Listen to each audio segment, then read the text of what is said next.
आपसे बन जाए, जेब पर ज़्यादा खर्चा ना पड़े, तो आप ज़्यादा से ज़्यादा सेंधा नमक प्रयोग में लो। आयोडीन नमक लेते हो तो सब्जी में ये पक जाए उतना ही लेना, ऊपर से भुरका भुरकी मत चलने देना। मैं आयुर्वेद की बहुत किताबें पढ़ता हूँ। इस समय मैं ऋग्वेद का उपवेद है आयुर्वेद, उसको पढ़ रहा हूँ। बड़ी अच्छी अच्छी बातें उसमें बढ़ते हैं, सुनाऊंगा, आपके बीच में आ जाएगा ये ग्रंथ। स्वास्थ्य है मजबूत होना चाहिए, फाउंडेशन ठीक हो, बढ़िया, बेस मजबूत होना चाहिए। तो ये तो तब होगा जब आपकी रसोई मजबूत होगी, खाने पीने की चीजें बढ़िया होंगी। बहुतों को तो 6-6 साल हो गई हैं, घी देखने को नहीं मिला। गरुण पुराण में लिखा है कि गौ गव्य लिए बिना किसी की मौत हो जाए, 20 दिन भी ना लिया हो तो यम के दूत उसके मुंह में मलमूत्र का विसर्जन कर देते हैं। उसके मुंह में बाथरूम करते हैं यम के दूत। गरुण पुराण में है वर्णन। इसलिए घर में कोई वृद्ध है, थोड़े ही दिनों का मेहमान है, उसके मुंह में गंगाजल डालो, तुलसी दल डालो, उसके मुंह में दूध की बूंदें डालो, उसके मुंह में थोड़ा घी पहुंचना चाहिए। हाथ पर भी जब पिंड दिए जाते हैं तो उसके ऊपर घी पोता जाता है उसको। ये चीजें ऐसी हैं जिससे यमराज के दूत भयभीत होते हैं। तो ये गौगव्य, जो चीजें गौ माता से निर्मित हैं, गौ माता से प्राप्त हैं, उसको गौगव्य कहते हैं। स्वास्थ्य के लिए बहुत लाभदायक है, फायदेमंद है। हनुमान की फौज क्या कह रही है?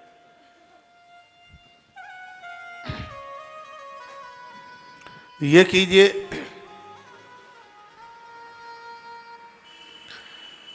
दुनिया का ऐसा कोई दुर्गुण नहीं है जो धुंधुकारी के अंदर नहीं है, और दुनिया का ऐसा कोई गुण नहीं है जो महात्मा गोकर्ण के अंदर ना हो। धुंधुकारी का जन्म एक पड़ोसन के घर में हुआ है। भागवत में लिखा है कि धुंधुली की बहन थी, पैसे में कंप्रोमाइजन समझौता हुआ था, तू हमें धन दे देना, हम तुझे पुत्र दे देंगे। तो उसके यहाँ एक 3 महीने का छोकरा था, उसका पति छतोई छत उसको दे के चला गया और रुपया का बंडल ले गया, पैसे से बच्चा बेच दिया। किसी को आप अपना बेटा गोद रूप दे देते हो, इसका फल 100 पुत्रों को पालने के बराबर है। सुने, मेरी बात बहुत दूर तक पहुंच रही है। आपने अपना पुत्र गोदश स्वरूप दिया, 100 पुत्रों को पालना, और आपने किसी की वंश वृद्धि के लिए अपना बेटा दे दिया है, एक बराबर उसका फल है। जिन्होंने किसी के बच्चे के बेटे को गोद रूप लिया है तो उसका गोत्र बदल जाता है, उसका गोत्र आपका गोत्र होता है। जो माता पिता किसी के बच्चे को गोद लेकर के और उसे माता पिता जैसा लाड़ दुलार नहीं देते, उन्हें जघन्य अपराध लगता है। और जो बच्चा कहीं गोद रूप पहुंच करके जो तुम्हारे लालन पालन में लगे हैं, उन्हें अपना माता पिता न समझे तो उसके संपूर्ण पुण्य क्षीण हो जाते हैं। इसलिए भगवान श्री कृष्ण जब मथुरा से जाते हैं तो माँ कौशल्या को माँ यशोदा को रो रो करके कहते हैं, हे माँ, लोग मुझे यशोदा नंदन के नंद नंदन के नाम से जानेंगे। कृष्ण को लोग उतना मथुरा के नाम से नहीं जानते जितना कि लोग श्री कृष्ण को श्री वृंदावन के नाम से जानते हैं। गर्ग संहिता में बहुत वर्णन है, ब्रह्म वैवर्त पुराण में भी इन बातों के ऊपर बड़ा जोर दिया गया है। आज होता ऐसा है, जब बच्चों को पता लग जाता है कि इन्होंने हमें गोद रूप ले लिया है, हमारे तो माता पिता ये नहीं दूसरे हैं, तो बच्चे किसी काम के नहीं रहते, ना फिर उधर से स्नेह मिलता ना यहाँ से स्नेह मिलता। तो हमारे ग्रंथों में वर्णन है कि पेट से जन्म देने वाली माँ से भी ज्यादा मैं तो उस माँ का है जिसने लालन पालन किया है। उसके स्नेह के ऊपर आपकी तरफ से कोई आंच नहीं आनी चाहिए। और जब कोई बच्चा लेता है गोद रूप तो बहुत सोच करके, बहुत विचार करके, और आज के समय में तो इसको एडजस्ट कर लेना बहुत बड़ी बात है, बहुत बड़ा मुश्किल का काम। ईश्वर को अपना मान लो, नहीं है तो क्या है, भगवान को मान लो अपना। जिनको 5-5 4-4 बच्चे हैं, क्या वो सुखी हैं? मैंने तो लात खाते देखे हैं, वो मार खाते देखे हैं, बड़े दुखी हैं, बड़े कष्ट में हैं। तो भगवान को मान लो अपना, प्रभु को मान लो। उसको देना था तो तुम्हारे पेट से ही जन्म दे देता। हाँ, आफतों का काम क्यों परेशानी का काम किया जाए। सो और बंधन में हो जाओ, भजन करो, तीर्थों में जाओ, संत महापुरुषों के पास बैठो, कथाएं सुनो। हाँ, ये बढ़िया है। क्या है, कहते हैं हमारा उद्धार कैसे होगा संतान के बिना। तो पितामह भीष्म ने देवी भागवत में कहा था अपने पिता को, ये सस्ती मुक्ति मुझे नहीं चाहिए जो संतान के द्वारा होती है, मुझे तो ऐसी मुक्ति चाहिए जो अपने हाथों से मुक्ति के किवाड़ खोले जाएं। और पितामह भीष्म ने वही किया था। 100 पुत्र थे, धृतराष्ट्र को कोई उसका नाम नहीं लेता श्रद्धा से, और पितामह भीष्म को कोई नहीं था। आहा, सब लोग श्रद्धांजलि देते हैं तो बाबा भीष्म का नाम लेते हैं। कौन कहता है कि संतान वाले ही सुखी हैं? हाँ है तो ठीक है, और नहीं है तो माथा पकड़ के रोते क्यों? अब जिनको है, इनका किसी का अमेरिका रहता है, किसी का लंदन रहता है, किसी का थाईलैंड रहता है, डुकरा डुकरिया ऐसे सुकड़े से बैठे हुए हैं बिल्कुल। हाँ, वो तो नाम के लिए है। जैसे गलगलिया ने बच्चों को जन्म दिया, वो बच्चे कब तक थे घोंसले में? जब तक उसको पंख नहीं थे, पंख हुए उड़ गए। यही है बिल्कुल जीवन की स्थिति, पोजीशन। ये तो सिगरे उड़ जाएंगे भैया। हाँ, स्टॉप तो मैं ही फूकना पड़ेगा। तो कई कुछ चक्कर में पड़े है, ठीक है, लेकिन नहीं है तो क्यों माथा पकड़ के रो रहे? हाँ, कोई गोद रूप लेते भी हो, किसी के बच्चे को पालना बड़ी पुण्यता की बात है। लेकिन बाद में दिक्कतें हो जाती हैं, जब बच्चे को पता चलता कि मेरे मम्मी पापा नहीं है, तब आपको भी उतना स्नेह नहीं रहता, तो बड़ी दिक्कत हो जाती है। फिर वो भी मम्मी पापा का मिला और गठरी बांध करके चला, तुम कल मरो सो आज मर जाओ। ज्यादातर ऐसे यही होता है। बहुत लोग गोद रूप ले लेते हैं ईश्वर के नाम पर, वो लास्ट में ले लेंगे।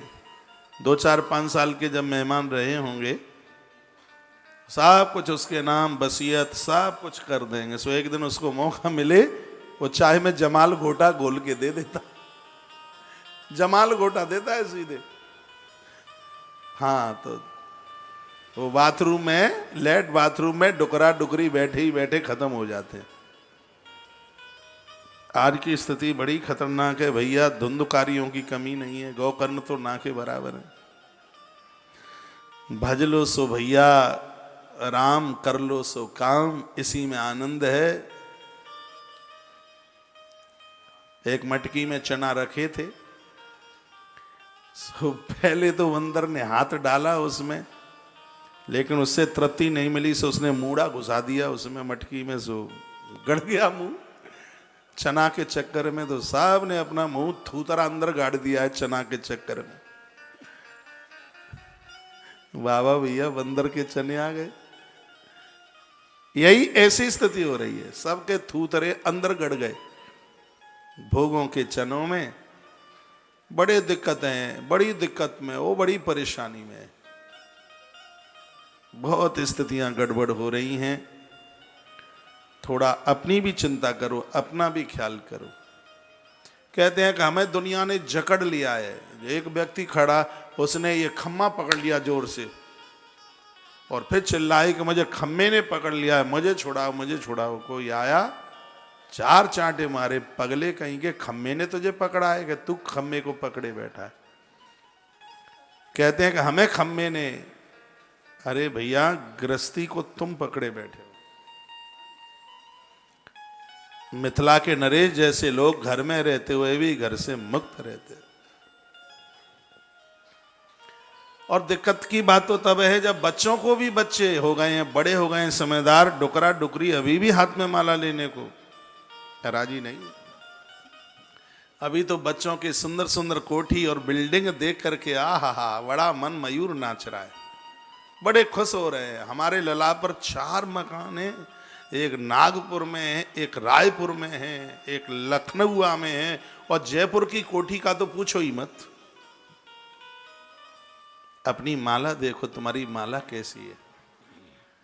हाँ, अपना भजन, अपनी साधना देखो, अपनी साधना की ग्रोथ बढ़ाओ, उसकी भजन बढ़ाओ। भजन नहीं, भजन, आराधना, साधना, हर रोज उसको ऊपर करो। भजन कम ना हो। पहले बड़ा अच्छा काम करके आए हो, भारत में पैदा हुए, अच्छे परिवार में, सनातनी घर में जन्म लिए, तो अब कुकरा मुर्गा का काम तो ना करें। अब तो कुछ ऐसा ढंग से कुछ कर लें कि अगला जन्म भी सुधर जाए।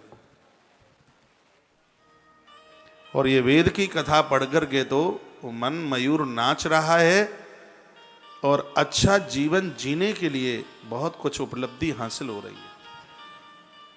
खोटे काम ना करो बिल्कुल, धुंधुकारी ना बनो बिल्कुल। धुंधुकारी चौरव सर्वजन द्वेषी परवेशम दीपक। एक नंबर का तो डाकू है, चोर है, डकैती करता है, चोरी करता है। चांडाला व्रतो नित्यम पास हस्त सुसंगता, कट्टी खाने लोगों का संग करता है, जो मर्डर करते हैं, लोगों को चीर देते हैं, मार देते हैं, ऐसे लोगों का संग करता है। दूसरा बालक है वो तो गौकर्ण पंडितो ज्ञानी, दूसरों की बहू बेटियों को अपनी माँ बहन बेटी समझे, दूसरों के धन को सल्फास की तरह समझे, वही तो महान पंडित है। सिर्फ कागज पन्ना पढ़ करके और कथा अच्छी गाले, ये पंडित की व्याख्या नहीं है। पंडित वह है जिसकी बुद्धि कभी कुछ गलत करने के लिए सोचती नहीं है, उसे पंडित की परिभाषा कही गई है, वो पंडित है। हम और आप गोकर्ण बने, धुंधुकारी नहीं। गांव के छोटे छोटे बच्चों को उठा के कुएं में पटक देता, अब तो थोड़ा बड़ा हो गया ना, धुंधली ने नाम रखा धुंधुकारी। एक दिन पिताजी के पास पहुंचा, कहा कि धन कितना है लाओ, कहाँ है पैसा दो। पिताजी कांपे थर थर, बोलता कल आऊंगा लाठियां मारूंगा, नहीं सब पैसा दे देना। ये तो इसके बोल थे। टाइम दे के चला गया, 24 घंटा दिया जा रहा है, और न दिया तो मार डालूंगा। चला गया। वो श्रीमान आंसू पहुंच रहे हैं, रो रहे हैं। इतने में महात्मा गोकर्ण, जो दूसरा बेटा, गौ माता ने जिसको जन्म दिया है, बड़ा अद्भुत है। और गाय जिसको जन्म देगी वो तो अद्भुत होगा। गाय सतोगुण है। माता पिता के जीवन में सतोगुण की वृत्ति होगी तो संतान गोकर्ण बन के आएगी। गोकर्ण उसे कहते हैं जो कान से अच्छी बातें सुन ली, उसको हृदय में उतार लिया। कानों से सुना हुआ ज्ञान, यही तो गोकर्ण की परिभाषा है। और कान से सुनकर के ही लोग बदलते हैं ज्यादा। सुनकर के जीवन बदल गया, ऐने महापुरुषों को गोकर्ण कहते हैं। गैया ने जन्म दिया। गैया सतोगुण श्रद्धा का प्रतीक है। जिस माता पिता के जीवन में श्रद्धा होगी देवों के प्रति और सतोगुण की वृद्धि होगी, तो उनके यहां ऊट पटांग औलाद नहीं, अच्छी संतान जन्म लेगी। जिंदगी के अपराधों का परिणाम ही संतान है। किसी को कुछ कहिएगा मत। फिर धृतराष्ट्र ने पूर्व जन्म में एक ब्राह्मण के हंस 100 भून भून करके खा लिए। वो कृष्ण भगवान ने कथा सुनाई थी। ये धृतराष्ट्र बोला, ऐसा मेरा कौन सा अपराध हुआ, ये दुर्योधन मेरी बात नहीं मानता और मैं अंधा बन के पैदा हुआ। कृष्ण ने कथा सुनाई। भगवान ने कहा, पहले जन्म में चक्रवर्ती राजा थे तुम। एक दिन कोई ब्राह्मण प्रयाग माघ नहाने को जा रहे थे, उसने 100 हंस के बच्चे तुम्हें संभाल दिए। तुमने कहा संभाल के रखूंगा। वो वापस आया, तुम्हें मांस खाने की आदत थी, भून भून करके खा गए। तुम उसने मांगे, तुमने कहा बीमारी फैली थी, वो सब मर गए। राजन, प्रकृति बदला लेती है। हंस के 100 ही बच्चे, दुर्योधन दुशासन तेरे बेटे बन के आए। तू मांसाहारी था, जन्मांध पैदा हुआ। प्रकृति बदला लेती, आज नहीं तो कल, कल नहीं तो वर्षों में बोलेगी। आपने सत्कर्म पुण्य किए हैं तो आपके पुण्य ही आपके भाई के रूप में, पत्नी के रूप में, पति के रूप में और बच्चों के रूप में, सासू ससुर के रूप में, जेठ जिठानी के रूप में, आपके रिश्तेदार संबंधियों के रूप में, वो आपके पुण्य ही तो आके जन्म लेते हैं। और यदि ये सब बेढंगे हैं तो कोई अपराध आकर के जन्म ले रहा है, फिर किसी को क्या कहा जाएगा। इसलिए तो बुरे काम का बुरा नतीजा नहीं मानो तो कर देखो, सीधी बात है। हाँ, पूर्व में कोई त्रुटियां गलतियां हो गई हैं तो द्वारास्तु ना उसको दोहराए, फिर तो ऐसा ना करें। कई ग्रंथों में लिखा है कि पूर्व के प्रारब्ध को सत्कर्म के द्वारा कुचल करके रख दो, ये खत्म ही हो जाए, बिल्कुल रहे ही नहीं। यदि जमीन पर कांटे का पेड़ है, थोड़ी मिट्टी डालोगे तो वो कांटा निकल के आ जाएगा, उसके ऊपर इतनी मिट्टी डालो, इतनी मिट्टी डालो कि कांटे का बाप भी तो निकल के आ जाए। हाँ, तो सत्कर्मों के इतने टोकरे डाल दो, मिट्टी के इतने टोकरे डाल दो, पाप का और बाप भी चल करके आ जावे तो वो भी ना निकल करके आ पाए ऊपर आए। इतना सत्कर्म करो, इतना सत्कर्म करो, सत्कार करने में पीछे मत हटिए।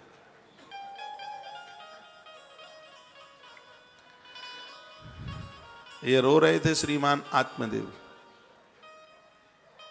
धुंधली के पति हैं, घरवाली से बहुत डरते हैं। एक दिन तो मरवे के कार्य गए, आत्महत्या करवे के कार्य, सो एक साधु मिल गए। मैंने कहा श्रीमान आओ आओ आओ, क्या बात है? तो कहा गुरुजी हम बहुत तकलीफ में। क्या तकलीफ में हो? घरवाली ने ठुकाई करी है, संतान नहीं है, आज हम पानी में डूब के मरेंगे। साधु ने समझाया, महात्मा ने समझाया, फिर गलती कर रहे हो तुम, ऐसा ना करो। क्या ऐसा नहीं करेंगे तो आप कुछ कर दो, हमारे बेटा हो जाए। महात्मा जी ने कहा क्या करोगे बेटे से? कहने लगा बेटा होगा तो पिंडदान करेगा। कहा अपना पिंडदान अपने हाथों से करके जाओ। कहा जिंदे जी कैसे पिंडदान हो जाएगा? कहा हो जाएगा ना। कहा कैसे हो जाएगा? जिंदे जी अपने आप को भगवान के लिए समर्पित कर दो। पिंड माने शरीर और दान माने समर्पित होना। शरीर भगवान का बना दो। जो जिंदे जी ईश्वर के बन चुके हैं उनको अंत में कोई गया में पिंडदान करने की जरूरत उनके लिए नहीं पड़ती। ऐसा तो वायु पुराण में भी लिखा है। तो जिंदे जी भगवान के क्यों नहीं बन जाते? आप बच्चों के, पत्नी के, पति के, झब्बू के, बब्बू के, डबली के, बबली के, पता नहीं कौन कौन के इतने बन गए, उसके 1% भगवान के बन जाएं तो कल्याण नहीं हो जाएगा। साधु बड़ा मस्त होता है, वो दास लिखता है, आनंद लिखता है, तो कहता है ईश्वर ही मेरे जीवन का आनंद है। दासानुदासो भवतास्म भूया, मैं तो भगवान का दास, दास का दास हूँ। इसी में राजी, इसी में खुश है। जितना आप लोग रोते रहते हैं माथा पकड़ के, साधु नहीं रोता। दिक्कत परेशानियां आती होंगी उसको भी प्रसाद मान लेता है। तो वो तो श्रीमान संतान के लिए मरने को जा रहे थे। साधु ने समझाया, कहा या तो बेटा दे दो, नहीं अभी हम तुम्हारे आगे ही मरते हैं। तो उन्होंने एक फल दे दिया था, ये घरवाली को खिला देना, अच्छी संतान हो जाएगी। तो घरवाली को दिया। घरवाली ने कहा ये फल खाएंगे तो आ गई आफत, पेट बाहर निकल के आ जाएगा, अन्न छूट जाएगा, चला जाएगा नहीं, बैठा जाएगा नहीं। वो गांव में आग लग गई तो सब तो भाग जाएंगे, हमारी तो जाएगी गांव में गोविंदाय नमो नमः हो जाएगी। तो गांव की बहन, गांव में ही उसकी शादी हुई थी, उसने कहा गैया को खिला दो, बाबा की परीक्षा हो जाएगी, लल्लू हम देंगे ना तुम्हें। वो फल गाय को खिलाया गया। तो साधु के आशीर्वाद से गौ माता ने बच्चे को जन्म दिया था। तो सीधे सट गौ करण, पूरा शरीर मनुष्य का और कनपटी पे 2 कान गौ माता के लगे हुए थे। गाय के बछड़े की तो बड़ी महिमा है। भैंस का पड़रा गाफिल पड़ा रहता है, वो नहीं सुनता। हम गौशाला में देखते हैं बच्चे इतने होशियार हैं गौ माता के, तुम यूं बजाओगे तो वो देखेगा। हम अपने दादा को बोलते हैं बल्लू को बलराम, ऐसे देखता है, वो समझ गया है कि मेरा नाम बलराम है। और भैंस के पड़रा का नाम दद्दो, उससे कोई फर्क नहीं पड़ता, कोई फर्क पड़ता ही नहीं। भैंस गाफिल रहती है। भैंस को कीच में जाकर के वो 6 महीना पड़ी रहे, लेकिन गैया को देखिए गीले में नहीं बैठती, देह पर गोबर नहीं लगने देती। गाय की विशेषता है। और अंतर समझोगे गाय और भैंस में, भैंस के थन में जितना दूध है उसको सबको निकाल लो, लेकिन गैया ऊपर चढ़ा लेती है बच्चे के लिए। जब तुम लोअनी निकाल दोगे, बाल्टी लेके निकलोगे, फिर छोड़ देगी। वो कितना ख्याल रखती है। भैंस तो चाहती है पढ़ कल मरे तो आज ही मर जाए,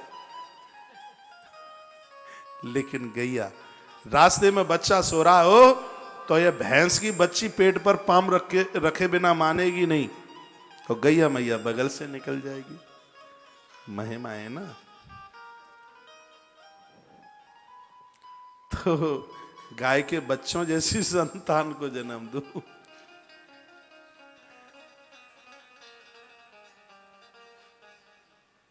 ये धुंधकारी के लिए तो पूछो ही मत। मैंने इसको बड़ी बारीकी से पढ़ा है। इतना बदमाश आदमी, मैं तो पूरी इसकी बदमाशी बता नहीं रहा हूं। इतना एक नंबर का लंपट, एक नंबर का बिगड़ा, ऐसा कोई दोष नहीं है जो इसके अंदर ना हो, और ऐसा कोई गुण नहीं है जो कि श्री गोकर्ण जी महाराज के अंदर ना हो। इनकी तो कथा पढ़ते पढ़ते आंख में आंसू आ जाते हैं, मन गदगद हो जाता है।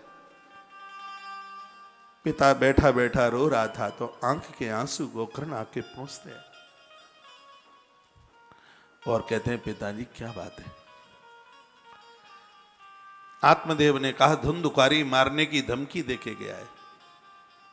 तो महात्मा गोकर्ण बोले, कहा पिताजी, न चिंद्रस्य सुखम किंची न सुखम चक्रवर्तिना सुखमस्ति विरक्तस्य मुनिर एकांत जीवन। श्रीमद् भागवत के महात्म्य के चौथे नंबर के अध्याय का 75 नंबर का श्लोक है। इतना अद्भुत है।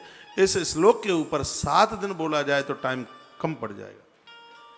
भागवत जी महात्म्य अध्याय नंबर 4 श्लोक नंबर 75 75। न चेन्द्रस्य सुखम किंची न सुखम चक्रवर्तिना सुखमस्ति विरक्तस्य मुनिर एकांत जीविनः। पिताजी यहाँ इंद्र आ जाए, चतुरानन ब्रह्मा आ जाए, उनके लिए भी सुख नहीं है।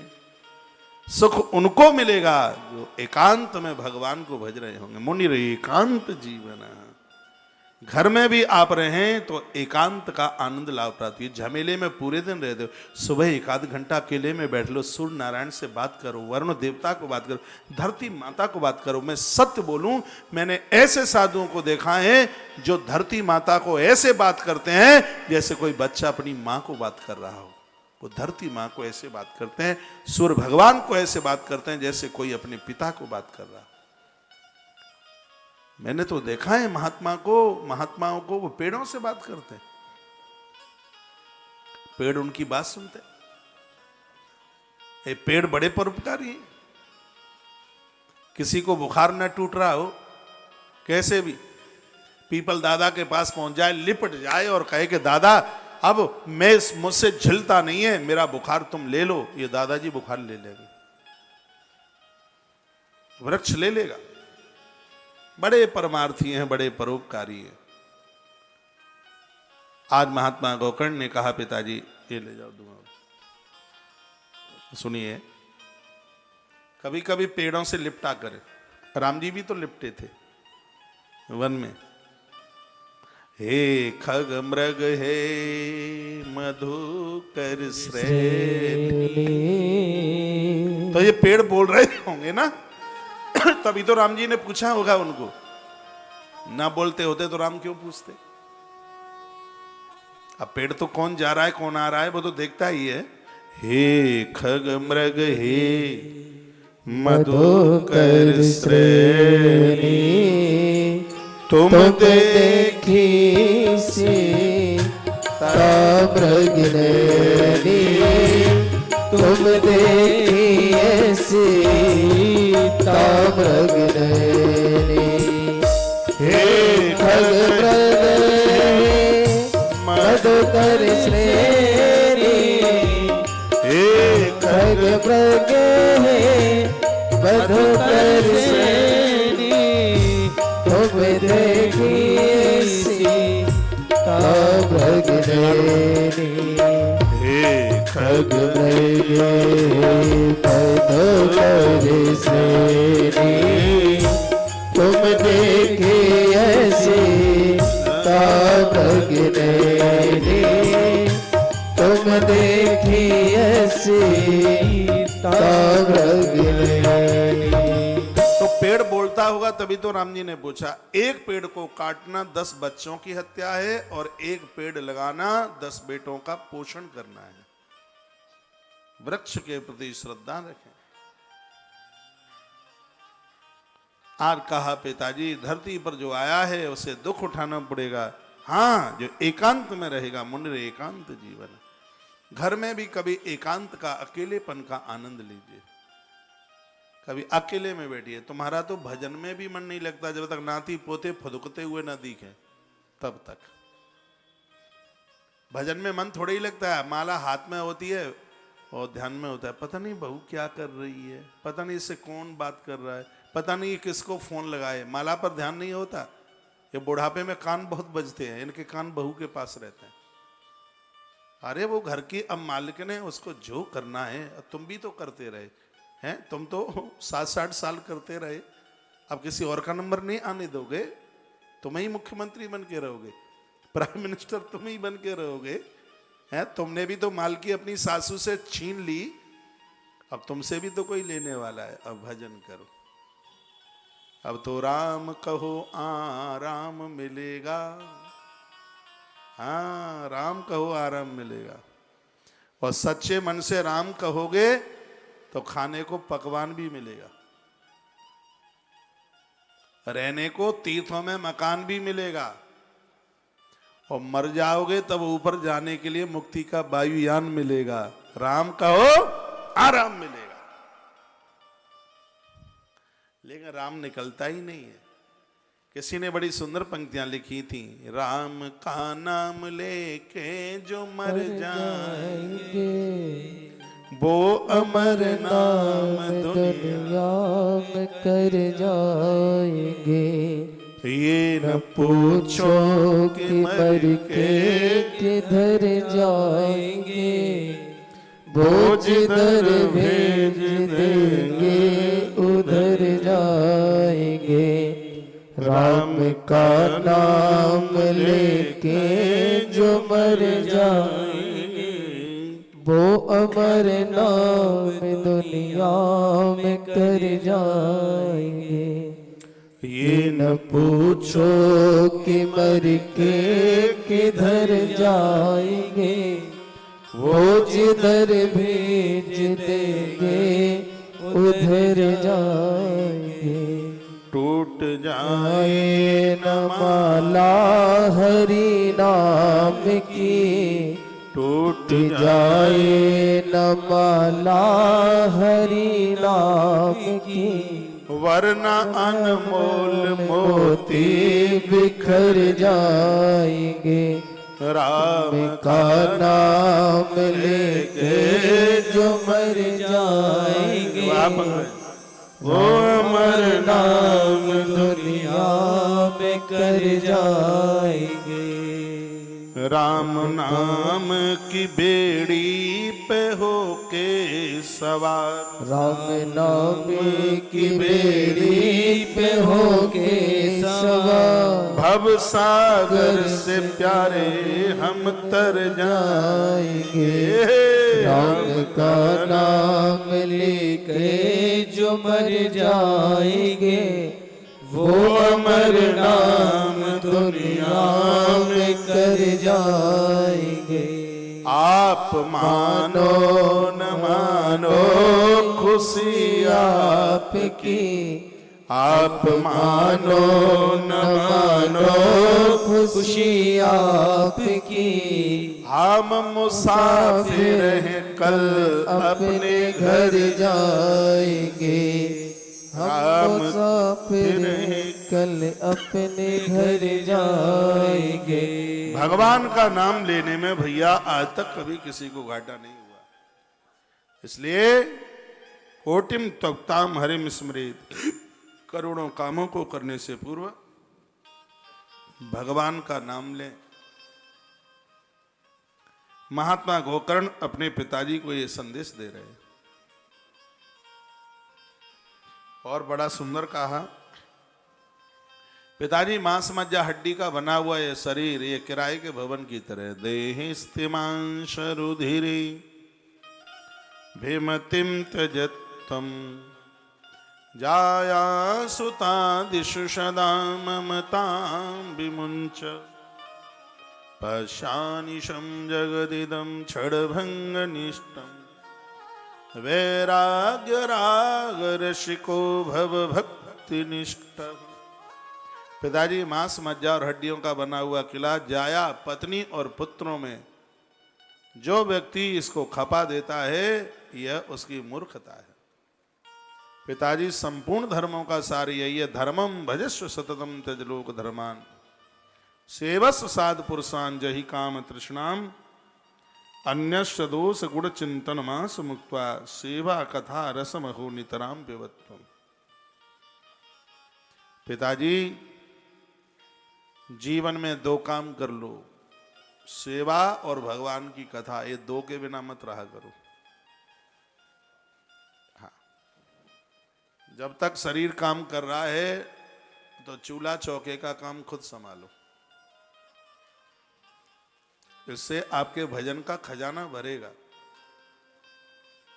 बड़ी महिमा है, देवियां रसोई में जो रोटी बनाती हैं भगवान का भोग लगता है, लोग जो खाते हैं, आपका धर्म कितना पुण्य कितना ऊपर जाता है। दुर्भाग्य है आज बनता ही नहीं है, नौकर चाकरों के भरोसे पड़े रहते हैं। आजकल तो मठ मंदिर के लिए भी लोग लगा रखे हैं, घर में पूजा के लिए। सेवा, घर में बुजुर्ग हैं उनकी सेवा हाथों से करो, भगवान की पूजा आराधना और अच्छी बातें सुनना। कभी बुजुर्गों के पास बैठिए, ये मैं नहीं कहता वो 100 बात बोले आप 100 ही मान लें, लेकिन वो 100 बोलेंगे तो उसमें 5 बातें मानने के लायक होंगी, तो वही 5 बातें जीवन को आनंद में भर देंगी, कल्याण कर देंगी। बुजुर्गों को मानिए। एक आध डुकरिया पर लगा दो कैमरा जब बुजुर्ग बुजुर्ग चिल्ला रहा हूं, यही तो देखा ना होता है इसमें। 6 बार बोल दिया बुजुर्ग बुजुर्ग, तो किसी डोकरा डोकरी पे लगाओ कैमरा। मैं कैमरे वाला होता तो लगा देता अभी तक।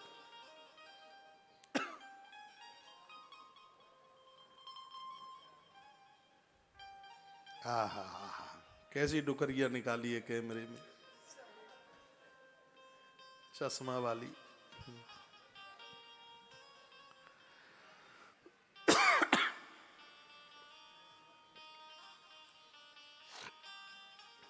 इधर ध्यान हो। सेवा कथार समहो नितराम विवत्वम। सेवा और कथा बचपन से, छोटी उम्र से, ध्रुव और प्रहलाद की तरह छोटी उम्र से ही उनके भजन में लग जा। कौमार आचरित प्राज्ञो धर्मान भागवतानीय दुर्लभम मानसम जन्म तदप्य ध्रुव मतिर्दम। कुमार अवस्था से, छोटी अवस्था से ही भगवान के काम में लग जाएं। पिताजी भगवान को जुड़ जाओ, इसी में कल्याण है। सुंदर सी सीख दी। पिता बन को चला गया हरिद्वार की तरफ। हरिद्वार करवट ली जाके आज पुत्र गुरु की तरह बन गया। गुरु कौन है? जो सही मार्ग दिखा दे वही गुरु, भटकने से बचा दे वह गुरु है। अच्छा रास्ता बता दिया तो पितुर यू परतेतेन जननी ताड़ता वृषम क्व तम तिष्ठति ब्रूहि हनिष्ये लत्तयान चेत शब्द लिख। पिता चले गए तो इसने अपनी मां को बहुत डांटा और पीठ में प्रहार किया। का पैसा कहाँ है? धुंधली रात को कुएं में गिर गई, मौत को प्राप्त हो गई। कथाएं आपने बहुत बार सुनी है। जीवन में जिंदगी भी ये 2 ही शेड्यूल में चलती है। एक लोग तो आत्मदेव बन करके जीते हैं और दूसरे धुंधली बन के जीते हैं। दोनों में अंतर क्या है? एक बात मैं निवेदन करूंगा, बुरा मत मानना, वृद्धा अवस्था में जितना जल्दी पुरुष घर छोड़ देता है, माताएं नहीं छोड़ पाती। वो चिपकी रहती हैं, उनको रोना भोना ये सब बड़े अच्छे लगते हैं। जितनी जन्मपत्रियां तुम दिखाती रहते हो, ये पुरुष नहीं दिखाते उतना। हाथ इतना दिखाएंगे, रेल के डिब्बा में कोई हस्तरेखा विशेषज्ञ बैठा हो तो कलकत्ता का रास्ता पार करने में कोई देर ही नहीं हो, ऐसे ही निकल जाएगा। पुरुष छोड़ देता है, माता से नहीं छूटता। वो तो कभी जाता भी है, चुप डटे रह, चल पड़े काशी, मौ देखो काशी काशी है। अभी लड़का के लड़का कितने छोटे हैं, जब उसकी सगाई होगी तो पहला लिफाफा तो तुम्हें ही मिलेगा। जीवन निकल गया लिफाफे लेते लेते, लेकिन अभी तृप्त नहीं हुआ, बड़ा मुश्किल होता है। बहुत ध्यान से सुने। दो तरह के लोग हैं, एक आत्मदेव और एक धुंधुली। आत्मदेव ने गोकर्ण का सहारा लिया, यानी यदि हम धर्म का सहारा लेंगे, मैं कहूंगा वानप्रस्थ अवस्था में तो तीर्थ का ही सहारा ले लो। हाँ, तीर्थ, तीर्थ गोकर्ण है। गोकर्ण ने हरिद्वार भेजा पिता को, तो क्या आत्मदेव ने ये नहीं कहा कि धुंधली तू भी चल? कहा होगा जरूर, लेकिन वो काहे क्यों जाएगी? हाँ, उसको तो अभी लपसी बढ़िया लगेगी। वो खूब कहा, नहीं है, गई नहीं। तो नहीं गई तो वो श्रीमान आए तो एक लात मारी पीठ के ऊपर। पैसा तो बेचारी को था नहीं तो देती कहां से, तो एक मारी तो कुएं में जाके गिर गई।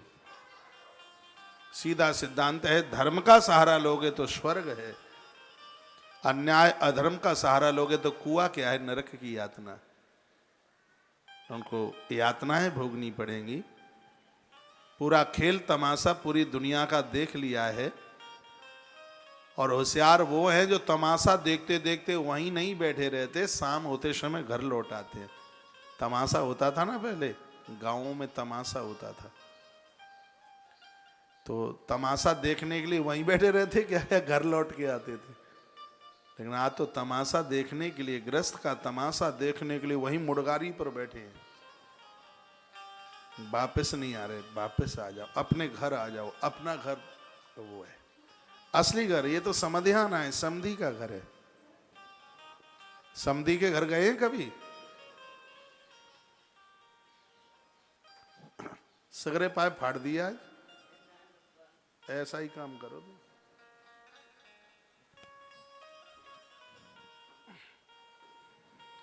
बुलवा के बिहारी लाल की, श्री हनुमान जी महाराज की जय हो। संसार समधी के घर की तरह।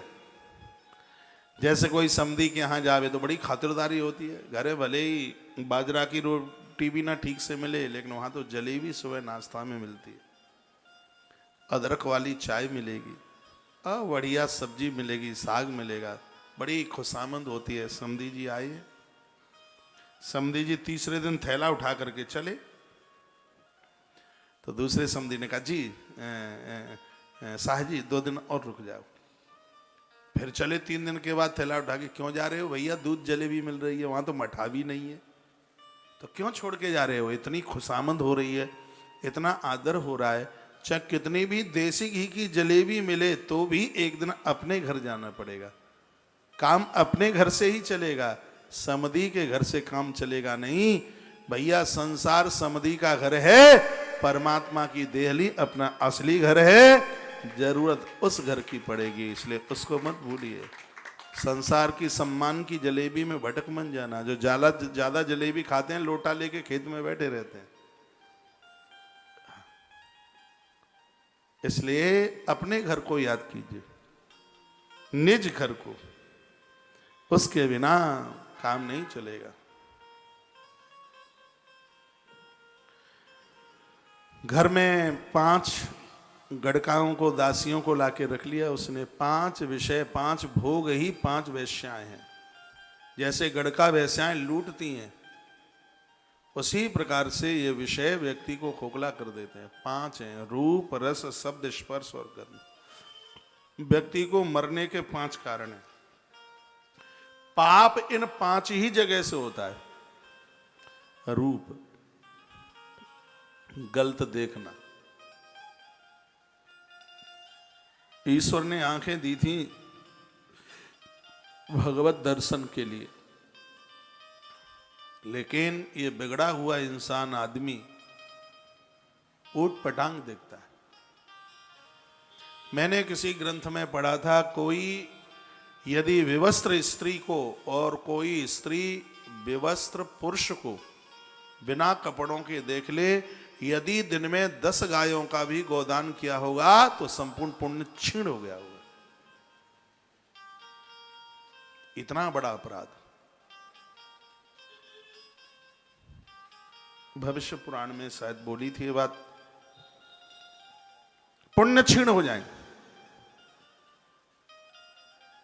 व्यक्ति 5 जगह से मरता है।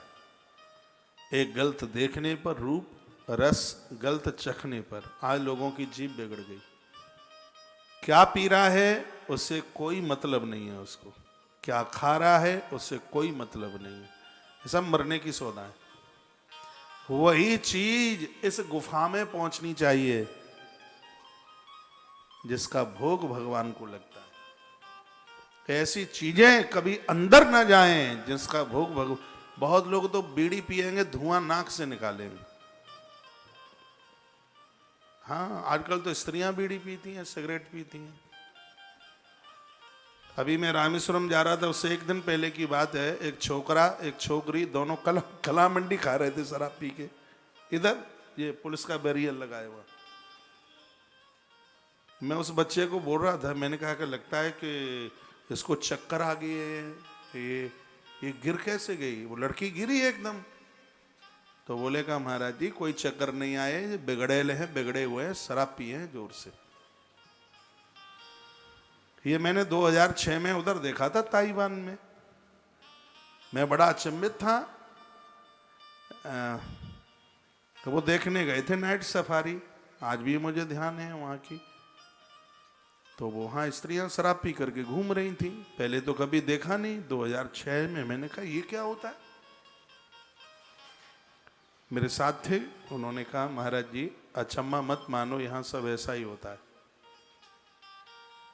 फिर मुझे आकर के पूछा गया कि वहाँ का सब कैसा लगा। मुझे बाहर जाने, मेरे साथ कोई अभी क्रूज यात्रा में थे, पिछले साल 5-4 जगह पर गए थे, उससे पहले श्रीलंका में भी थे। 2006 में मैं पहली बार बाहर 27 दिन उपवास रहे। जन्माष्टमी पड़ गई, सेब के ऊपर मछली का तेल लगा हुआ था। सच मानिए, पानी 210 रुपए का और शराब 9.5 रुपए की। ये कल्चर है। धन्य है हमारा भारत। ऐसी भूमि के लिए तो देवता भी तरसते रहते हैं। हम बड़भागी हैं, हम भारतीय हैं। भारत की धरा पर हमारा जन्म हुआ है। यहाँ छोटे से ब्रज में 20,000 मंदिरों का दर्शन हो जाएगा। वहां लंदन छोटा सा टुकड़ा है, 5,000 मेंटल हॉस्पिटल मिल जाएंगे।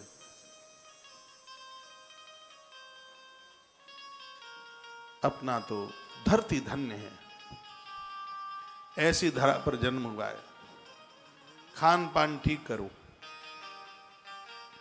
गलत देखने से पाप बढ़ते हैं, गलत खाने से पाप बढ़ते हैं, रूप रस और शब्द गलत बोलने से। गलत मत बोलिए, इस मुंह से गालियां मत निकालिए। रूप रस शब्द और स्पर्श छूने से। इसलिए तो अनुष्ठानी व्यक्ति किसी को छूता नहीं है। वो अजामिल की एक कथा भागवत में आती है। वो चलते समय एक स्त्री को उसकी कोहनी लग गई। 1.5 मिनट की फिल्म ने जीवन खत्म कर दिया अजामिल का। जो धूर्त लोग इसके बिना रहते ही नहीं, ऊट पटांग ही सब कुछ करते हैं। हे परमात्मा तू मालिक है, क्या करता है। स्पर्श छूने का बहुत बड़ा दोष है। इंद्रियां भड़कती हैं। रूप रस शब्द स्पर्श गंध। ये भागवत के 11वें स्कंद में कथा आती है। एक भौरा बैठ गया उस पे फूल पर, सोच रहा था पूरी रात भर मैं इसकी गंध लूंगा, पराग लूंगा। तो सूर्य अस्त हुआ तो पंखुड़ी बंद हो गई, भौरा दब गया उसके अंदर। फड़फड़ावे कैसे निकले। आधी रात को हाथी आया और उसने पाम से कुचल करके रख दिया, पिलपिल्ला निकल गया उसका, भौरे का। सीधी सी बात है, इंद्रियों से रस चाहोगे, आधी रात्रि को काल रूपी हाथी आएगा, सो मार के रख के चला जाएगा। भोगी मत बनिए, योगी बने, इंद्रियों को जीतें। जो इंद्रियों को जीत ले उसे दशरथ कहते हैं, और जो इंद्रियों का गुलाम बन के जीता है उसी को दशानन कहते हैं। रावण बनोगे तो कुनबे में मेघनाद पैदा होगा।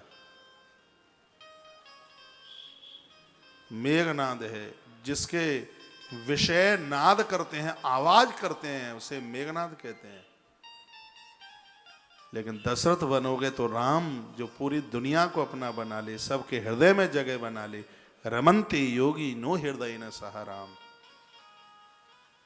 यदि दशरथ की तरह है, दशरथ ने अपनी इंद्रियों को अपने वश में किया है, शांति उसके घर की पुत्र वधू बन गई सीता जी। धर्म उनका बेटा बन गया भरत, अर्थ उनका पुत्र बना शत्रुघ्न, वैराग्य उनका बेटा बन गया लक्ष्मण, और परमात्मा उनका बेटा बन गया प्रभु श्री राम। ज्ञान उनकी घरवाली बन गई कौशल्या, कर्म उनकी पत्नी बन गई कैकेयी, और साधना आराधना उपासना उनकी गृहिणी बन गई सुमित्रा के रूप में। ऐसा जीवन जिए, ये संसार के भोग दाद खाज और खुजली की तरह। पाप करने वाले लोग बाद में बड़े पछताते हैं, फिर माथा पकड़ करके रोते हैं। लेकिन अब क्या होता है, जब चिड़ैया चुंग गई खेत, फिर क्या होता है। बिना विचारे जो करे सो पाछे पछताए। बाद में पछताने के अलावा और कुछ भी नहीं है। किसी को दाद खाज हुई हो तो उन्हें अनुभव होगा, खाज में दाद में बड़ी खुजली पड़ती है, और जब उसको नाखूनों से खुजाओ तो बड़ा अच्छा लगता है। जितनी देर उसको खुजाते रहो फिर तो लगे और खुजाओ खुजाओ खुजाओ, लेकिन बाद में जो जलन पड़ती है पूछो ही मत। ये संसार के भोग दाद खाज खुजली की तरह हैं, और समझदार लोग हैं वो इससे पूर्ण बचने की कोशिश में रहते हैं। तो रूप रस शब्द स्पर्श और गंध, ये 5 भोग हैं, 5 विषय हैं। हिरण में एक दोष होता है, हाथी में एक दोष होता है, पतंगा में एक दोष होता है। एक एक दोष की वजह से मारे जाते हैं। भगवान व्यास लिखते हैं, हे आदमी तेरे अंदर तो 5 दोष अकेले में ही भरे पड़े हैं, तेरा क्या होगा। सबसे बड़े शहंशाह वो हैं जिन्होंने इन दोषों को जीत लिया है। अपने भजन के द्वारा विषयों के कुंड से बाहर निकल के आइए, क्रोध से बाहर निकल के आइए, इन भोगों से बाहर। किसी को छुए तो लगे बहन को छुआ है, भाई को छुआ है, गुरु को छुआ है, भगवान को छुआ है। इतनी पवित्रता होनी चाहिए। आप इंद्रियों के बस में नहीं, इंद्रियां आपके बस में। भजन तो पूरी दुनिया करती है लेकिन कुछ नहीं मिलता उसका। क्यों नहीं मिलता? इसलिए नहीं मिलता क्योंकि अंदर कूट कूट करके वासना भरी पड़ी है, भोग भरे पड़े हैं। भजन में ध्यान कम होता है, उठ पटांगों में ज्यादा ध्यान होता है। हम बहुत छोटे थे तब एक दोहा गाया जाता था, राम राम सब कोई कहे, दशरथ कहे न कोई। एक बार दशरथ कहे, कोटि यज्ञ फल होय। सब राम राम कहते हैं लेकिन दशरथ कहे न कोई, यानी 10 इंद्रियों को, 5 ज्ञानेंद्रिय, 5 कर्मेंद्रियों को यदि कोई अपने वश में करके भगवान का नाम लेगा तो करोड़ यज्ञ का फल मिल जाएगा। बहुत लोग तो क्रोध में भगवान का जप करते हैं, कुछ लोग भय में भगवान का भजन करते हैं। भगवान के भजन में किसी भी प्रकार का राग और द्वेष न हो, हृदय निर्मल हो, पावन हो, सोच बढ़िया हो, ऐसा ही भजन भगवान को स्वीकार होता है। नहीं तो धुआं वाली आंख में राख में डालते रहो घी का कनस्तर, क्या होने वाला है? और वही हो रहा है। तो 5 स्त्रियों को ले आया, 1 नंबर की बिगड़ी हुई थी, बाजारू औरतें, ले आया उनको उठा के। पैसा खत्म हो गया, धर्म करने से धन में कमी नहीं आती, पक्की बात है। 21 महीने से गौतीर्थ तुलसी तपोवन गौशाला के साथ जुड़े हैं। बहुतों ने बहुत सहयोग, लाखों में सहयोग किया है, लेकिन मुझे नहीं लगता कि आपके धन में कमी आई हो। आ ही नहीं सकती। धर्म के ऊपर खर्च करने में कभी कमी आती नहीं। बहुत लोगों ने तो ये सोच रखा था कि महाराज के इन सेवा कार्यों में हम सहयोग करेंगे, ये प्रभु दे देता, और उसने ऐसे दे दिया, पता ही नहीं लगा कि कहां से आ गया। ऐसे फोन में सुनता हूं, उनके मन की भावना, मन की इच्छा थी, ईश्वर ने दे दिया। मन में उदारता होनी चाहिए। इतना आपने किया 21 महीने में, मुझे बिल्कुल नहीं लगता कि आपके धन में कमी आई होगी। नहीं, धन धर्म में लगता है, तभी तो धन धन्य धन्य हो जाता है। गोस्वामी जी ने उत्तरकांड में दुआ नंबर 126 के नीचे बड़ी सुंदर चौपाई लिखी। सोधन धन्य प्रथम गति जागी, सोधन धन्य प्रथम गति जागी, धन्य पुण्यरति। वो बोला सोधन धन्य प्रथम गति जागी, सोधन धन्य प्रथम गति जागी, धन्य पुण्यरति मते सोई पाके। गोस्वामी जी ने लिखा कि धन की पहली गति यही है, धन्य पुण्य रति मति सोई पागी। अपनी मति को पवित्र रखना चाहते हो तो धन को धर्म में लगाया जाए, और धन धर्म में नहीं लगेगा तो धन प्राणहंता हो जाएगा। ये धन आने वाली पीढ़ियों को बिगाड़ देगा, विषैला कर देगा। शिव महापुराण में लिखा है कि धर्म 2 प्रकार से कमाया जाता है, एक देह से और एक धन से। ईश्वर ने यदि दोनों चीजें दे रखी हैं तो दोनों ही भगवान के काम, परहित परमार्थ में, अच्छे कामों में लगा दो। दीन दुखियारों के लिए, अभावग्रस्त लोगों के लिए, जिनको कुछ नहीं है। ईश्वर ने आपको आपकी जरूरत से ज्यादा इसलिए दिया है। परमात्मा आपके ही रूप में तो यहां विचरण करता है। कहते हैं कि सब भगवान ने दिया। कैसे भगवान ने दिया? वो दिखा तो नहीं, वो आपके हृदय में आके बैठ गया। और सच ये है, जब आप कोई पारमार्थिक काम करते हो तो स्वयं भगवान आपके अंदर आके बैठता है। ईश्वर की बिना तो जेब से टका निकलना बड़ा मुश्किल है, ये सब भगवान करा देता है आके। भगवान की सत्ता को समझिए। किसी व्यक्ति को एक्सीडेंट हो गया और वो सड़क पर गिर गया, चिल्ला रहा था, राम जी रक्षा करो, राम जी रक्षा करो। राम जी नहीं आए। वो बोलता रहा, राम जी रक्षा करो, राम जी रक्षा करो। और वो बहुत चिल्लाया, बहुत रोया राम जी के लिए, वो बहुत कुछ बोला। राम जी तो नहीं आए, लेकिन एक मारुति कार वाला आ गया। उसने उस व्यक्ति को गाड़ी में डाला जो नौजवान था, हॉस्पिटल पहुंचा दिया। उसका ट्रीटमेंट हुआ और वो ठीक हो गया।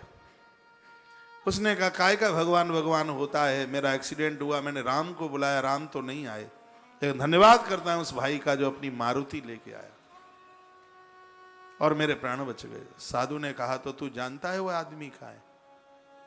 कहा, मुझे अता पता नहीं है। डॉक्टर साहब कह रहे थे कि वो बस आया था, कहाँ चला गया पता ही नहीं लगा, ना उसकी गाड़ी का पता लगा, ना उसका पता लगा। साधु ने कहा, वो आदमी कोई और नहीं था, स्वयं भगवान तो ये हॉस्पिटल पहुंचाने के लिए और अपने गरुड़ को उन्होंने कलयुग का वाहन बना दिया उसे। तो भगवान ही तुझे अस्पताल तक लेके गए थे और तू समझ नहीं पाया था इस बात को। परमात्मा हर क्षण हर पल सत्कार्य करने वाले लोगों के सहायक हुए होते हैं। मैं एक बार पुनः कहूंगा, अच्छे कामों में धन खर्च करने पर कभी भी धन में कमी नहीं आती। धन में कमी आती है जब उसको कुकृत्यों के ऊपर, गलत कामों के ऊपर उसको खर्च किया जाता है। अपनी साधना, अपनी तपस्या, अपने पुण्यों को बढ़ाओ। गुरु नानक देव जी को पिताजी ने कहा, बेटा तुम्हें कुछ कारोबार करना है। तो बेटे ने कहा, पैसा दो। पिताजी पैसे देते, वो बाहर आते, मुरमुरा खरीद के बांट देते सबको। मुरमुरा जानते हैं, लाई गुड़ में मिली हुई, वो ऐसा लड्डू बन जाता। कम्बल उड़ा देते थे लोगों को। जरूरतमंदों को चरण पादुका, जूता पहनाने का बड़ा शौक था गुरु नानक देव को। वो यही काम करते रहते थे। मैंने इस महापुरुष को पढ़ा है और इनके प्रति मेरी बहुत श्रद्धा है। कभी मैं पंजाब की तरफ जाता हूं तो उधर चला जाता हूं, गोल्डन टेम्पल की तरफ। श्रद्धा है मेरी उनके प्रति। तो वर्तमान समय का यह दुर्भाग्य है कि यदि कोई सिख भाई अपने आप को हिंदू से दूर माने, नहीं, ये तो एक ही थे। मैं तो कहता हूं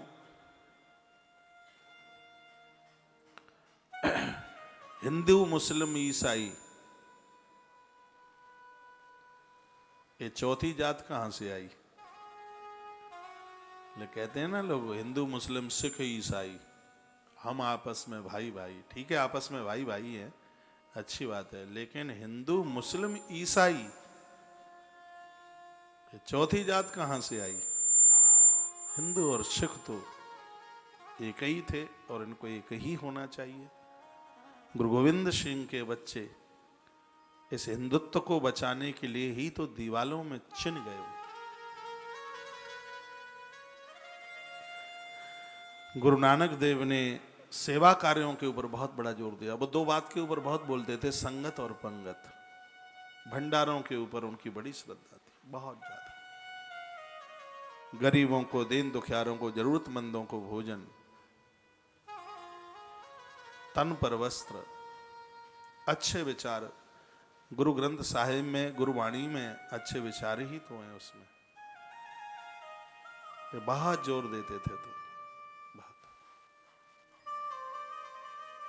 ईश्वर कृपा करे और इसके लिए सक्षम बनाए, और ईश्वर जरूरत से ज्यादा दे। बच्चे भी सब सिस्टोमेटिक, सब काम में लगे हुए हैं।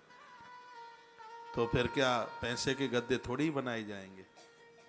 पैसा तो अपने जीवन के लिए सब्जी में राम रस की तरह होना चाहिए। हाँ, ज्यादा नमक गिर जाए तो सब्जी खाने के लायक नहीं होती। जरूरत से ज्यादा धन अपने ऊपर खर्च किया जाए तो जिंदगी भी कड़वाहट से भर जाती है। जरूरत के लिए सब चीजें हो। सेवा ही परमो धर्म है। सेवा हमारा परम धर्म होना चाहिए। नवदा भक्ति में भी सेवा का एक बड़ा अद्भुत स्थान है, होना चाहिए।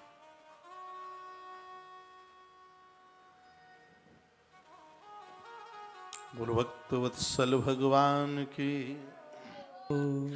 तो धन धर्म में लगता है तब कमी नहीं आती।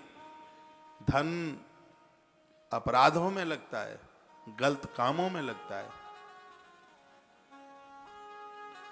तो धन में कमी आती है। ये आप देख रहे हैं, इस साल की ये तस्वीरें हैं दिवाली के आसपास की। आश्रम इन सब कार्यों में लग करके बड़ा मन को हल्का कर लेता है। उसको लगता है कि मेरा आज मन मयूर नाच रहा है, मन का फूल खिल गया है। ये सब दिखाने के लिए नहीं है, ये तो कुछ प्रेरणा लेने के लिए तस्वीरें दिखाई जाती हैं। दिवाली की अमावस्या को जब इन घरों में मेरा पहुंचना हुआ, सत्य तो यही है कि एक तरफ राशन बांटा जा रहा था, एक तरफ मेरी आंख में आंसू भी थे। कोई बहन बोल रही थी, मैंने पूछा तुम्हारे पति कहाँ हैं? कहा वो मालिक के यहाँ गए हैं, पैसा लेने के लिए मालिक दे नहीं रहा है। मैंने कहा दिवाली की क्या तैयारी है? दीवला वगैरह? रो पड़ी। कहती है महाराज घर में 250 ग्राम भी आटा नहीं है, ना घर में कोई दीवला है, ना कोई बत्ती है। कैसे कितनी झोंपड़ियों में तुलसी वन आश्रम ने उन दिनों में जो ये सहयोग, घी की बत्ती, मिठाई, राशन का सामान, वही तस्वीरें आप ये देख रहे हैं। और भाग्यशाली तो आप हैं, ये सब आपके द्वारा जो दिया गया है ये वही है। मेरे पास पैसा छापने वाली मशीन नहीं है और ज़रूरत भी नहीं है। मैं तो भगवान को प्रार्थना करता हूँ, कहता हूँ हे प्रभु इनको आप इतना दे दो, इनको ज़रूरत से ज़्यादा लगे तो धर्म कर्म में लगाएं, खर्च करें अच्छे कामों में। सो धन धन्य प्रथम गति जाकी, धन्य पुण्य रति मति सोई पाती। अपने धन को धर्म में लगाइए, अच्छे कामों में लगाइए, बढ़िया कामों में लगाइए। कहीं कोई कमी न रहे। एक बार जयकारा लगाओ, बोलो बांके बिहारी लाल की जय। कभी आपको ऐसा लगे कि महाराज जी हमें किसी गरीब कन्या का विवाह करना है और हमें ढूंढने से मिल नहीं रही है, तो एक बार मुझे मिल लें। आपके संदूक कपड़ों से भरे हुए हैं, आपके पास कपड़ों की कोई कमी नहीं है। लेकिन ये मैं यहाँ से बहुत सत्य बात के साथ उच्चारण कर रहा हूँ। मैंने ऐसी जगहों पर कथाएं करी हैं, ये आश्रम तो बहुत साल पहले हम बना देते, इतने लंबे समय से मैं कथा कह रहा हूँ। ये जीवन का ऐसा संतुष्ट आदमी है जिसने कई वर्षों तक कथाओं की दक्षिणा नहीं ली। बस यही सोचता था क्या करना है, सब ये जिम्मेवारियां बाद में। ये आश्रम वगैरह ये बहुत पुराने समय में मैंने बहुत कथाएं करी। कोरोना लगने से पहले मेरी कथा 700 से ज्यादा थी, उसके बाद तो कुछ गिनती करी ही नहीं है। और एक एक डेट में 2-2 कथाएं।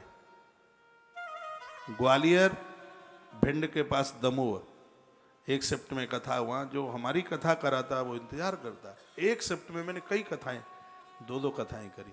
धन का कोई लोभ नहीं था, बस आयोजक संतुष्ट, उसका मन था कथा आपसे ही सुननी है। पारमार्थिक कथाएं, अस्पतालों में कथाएं करी, हॉस्पिटलों के निर्माण में कोई पैसा नहीं लिया, गौशालाओं की कथा में कोई पैसा नहीं लिया। ये ध्येय रहा और आज भी ध्येय। कोई डिस्पेंसरी बनाइए, अस्पताल बनाइए निःशुल्क। लेकिन संस्थाएं धंधेखोर ज्यादा हो गई। बाद में पता चला हमारी कथाओं से संस्थानों ने बहुत पैसा इकट्ठे किए।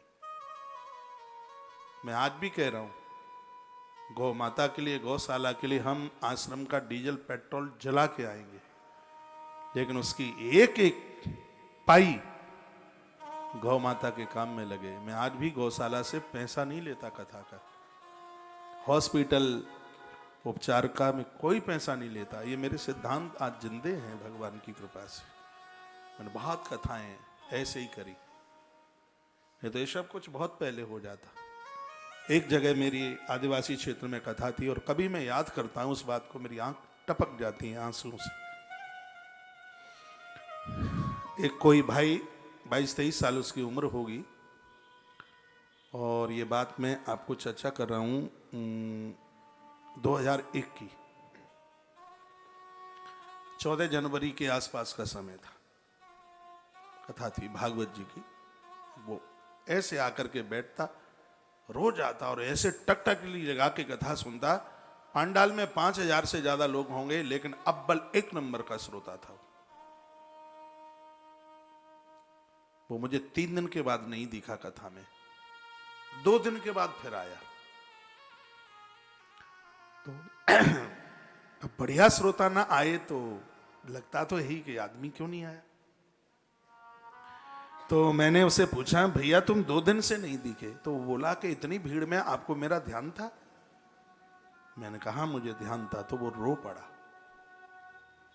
मैंने पूछा, काहे के लिए आंख में आंसू? भैया क्यों रो रहे हो? कहा, प्रभु मैं अपनी गरीबी की वजह से रो रहा हूं।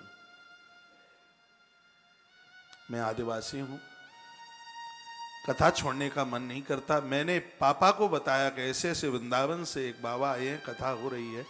मैंने उन्हें बातें सुनाई, उनकी आंख में आंसू आ गए। उन्होंने कहा, बेटा कल मुझे जाना है। वो बाबा कह के बोलता, कहा बाबा पजामा एक ही था, पाजामा के अंदर का भी वस्त्र नहीं। पापा पाजामा पहन करके आए और मैं 2 दिन झाड़ी में बैठा रहा। सत्य है ये बात।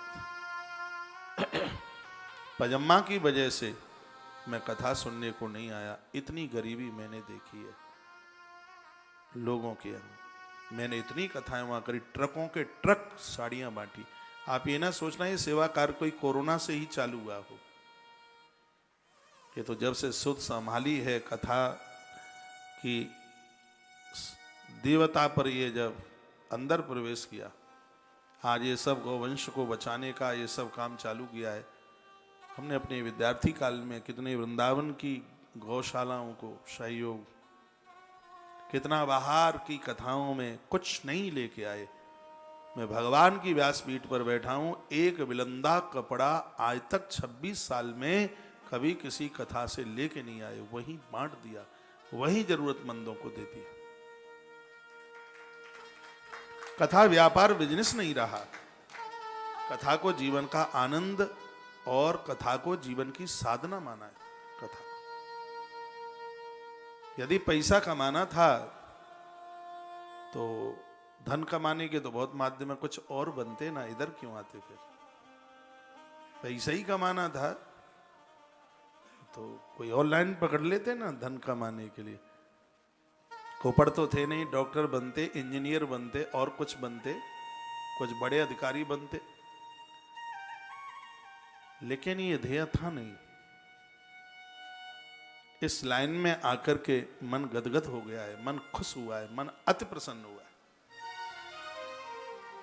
जो आज सेवा की जो गंगा बही है, कभी मैं अकेले में बैठता हूं, भगवान को 1000 बार धन्यवाद देता हूं।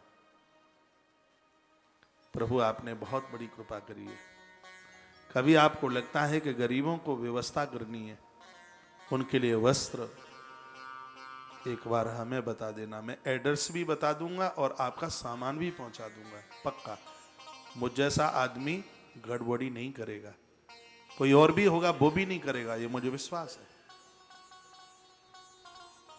जरूरतमंदों के काम हम और आप आए, यही जीवन है, यही जिंदगी है। जीवन में समर्पण का भाव होना चाहिए।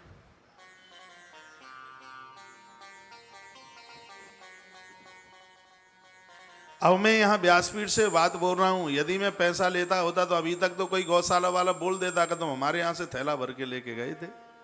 एक भी मैसेज देख लेना यूट्यूब पर, कोई बोले कि आपने हमारे यहाँ गौशाला की कथा करी थी और हमारे यहां से लेके गए थे पैसा, कोई बोल ही नहीं सकता।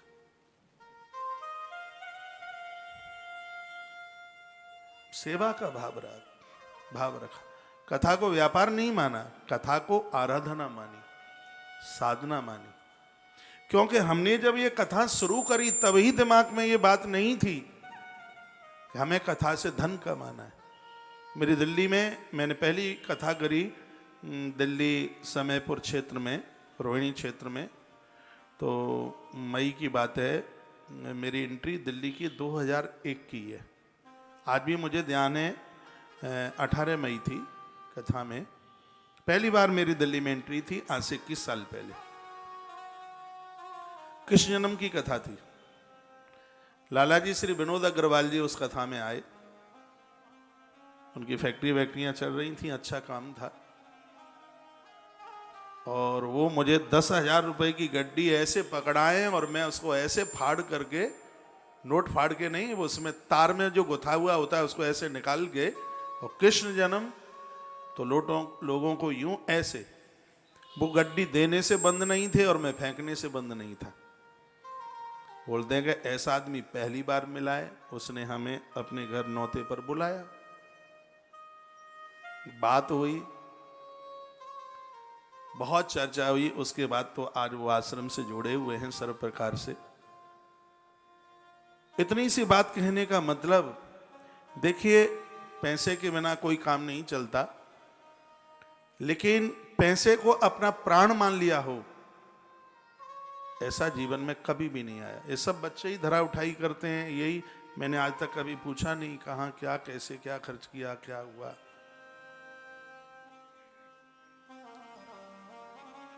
कभी कुछ ऐसा कुछ नहीं।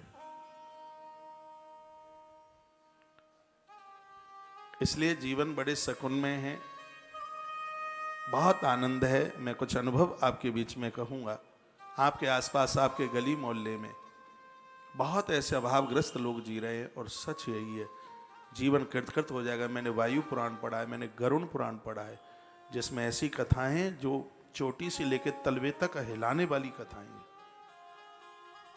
जीवन का उद्धार आत्म कल्याण बस इसी में ही है। भगवान ने हमें मनुष्य इसलिए बना करके भेजा है, हम प्रकृति के लिए कुछ करें। ये ऋग्वेद में लिखा है, कल बर्डन आ जाएगा वो सूत्र में। ईश्वर ने हमें इसलिए धरती पर भेजा, इस धरती का शोषण करने के लिए नहीं। एक विकसित इंसान बने, अच्छे आदमी बने, कुछ करने का जज्बा हो। एक दिन मैं जीवन गंगा में मैं बोल रहा था, आपकी योग्यता धन कमाने के लिए नहीं है, कुछ काम ऐसे भी करो जो निःशुल्क किए जाते हैं।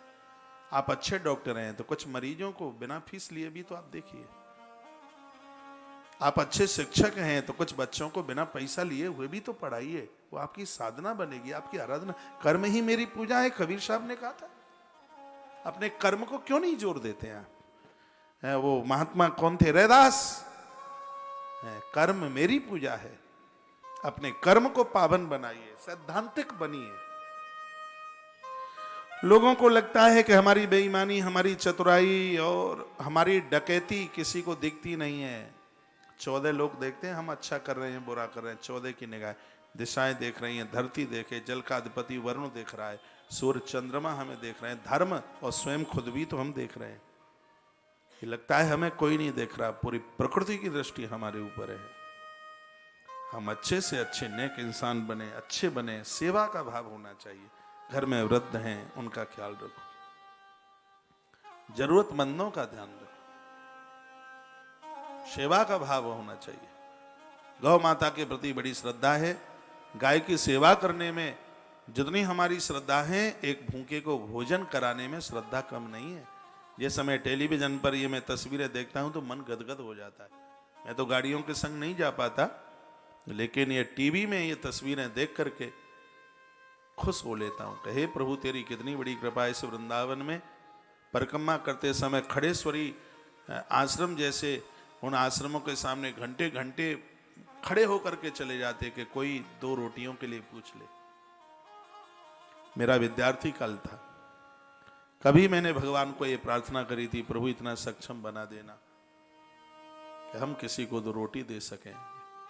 लेकिन भगवान ने आज ऐसी कृपा कर दी कि तुलसी वन आश्रम की रसोई से आज हजारों रोटियां निकलती हैं। हमने इस वृंदावन में बड़े दिन देखे। चिट्ठी ना हो तो कह देते पंगत में हटो, बटो उठो उठो। हमारे साथ ऐसा हुआ है, मैंने कभी जिक्र किया होगा। तो ये सब तस्वीरें देख करके मन मयूर नाचता है, खुशी होती है। धन्यवाद आपका है, आप सब इन सेवा कार्यों में लगे हैं, ऐसे ही जुड़े रहिए। और मैं भगवान वेदव्यास की दिव्य पीठ पर बैठा हूं, आपके एक भी टका का मैं दुरुपयोग नहीं होने दूंगा। ये जिम्मेवारी मेरी है।